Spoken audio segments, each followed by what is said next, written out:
بسم اللہ الرحمن الرحیم۔ السلام علیکم جی سامعین، میں ہوں آصف علی اور آپ دیکھ رہے ہیں میرا یوٹیوب چینل۔ میں امید کرتا ہوں آپ سب لوگ خیر و عافیت سے ہوں گے۔ جیسا کہ آپ کو معلوم ہے کہ میں مختلف موضوعات کے حوالے سے مختلف ویڈیوز اپلوڈ کرتا رہتا ہوں۔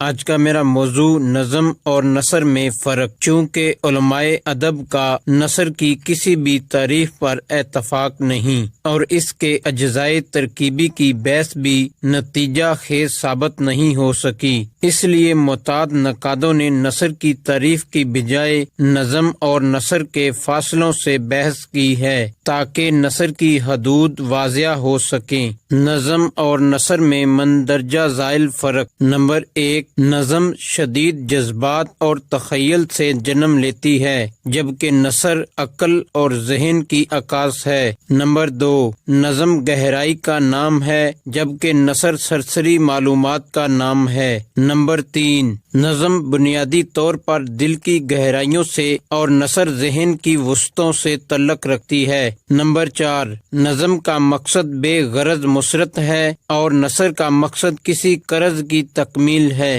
نمبر 5، نثر لفظوں، فکروں اور جملوں کی منطقی اور نجومی ساخت پر اصرار کرتی ہے جبکہ نظم میں اس سے انحراف روا رکھا جاتا ہے۔ نمبر 6، نظم میں عروضی اوزان کی پابندی لازم ہے جبکہ نثر اس سے آزاد ہوتی ہے۔ نمبر 7، نظم بالعموم مکفہ ہوتی ہے جبکہ نثر بالعموم مکفہ نہیں ہوتی۔ نمبر 8، جبکہ نثر کے جملوں میں فعل اور اس کے متعلقات مبتدا اور خبر اپنے اپنے مقام پر ہوتے ہیں۔ نمبر 9، نظم کے اسلوب میں رفت اور عظمت نسبتاً زیادہ ہوتی ہے۔ نظم میں شاعرانہ رعایتوں سے فائدہ اٹھایا جاتا ہے جنہیں شاعر کے لیے جائز سر رکھا گیا ہے، خواہ وہ فعل اور اس کے متعلقات کی نحوی ترتیب سے انحراف کرتا ہے۔ نمبر 10، نظم کا اسلوب بعض اوقات نثر کی نسبت زیادہ قدامت کا تاثر دیتا ہے اور معلومات بہم پہنچاتا ہے۔ نمبر 11،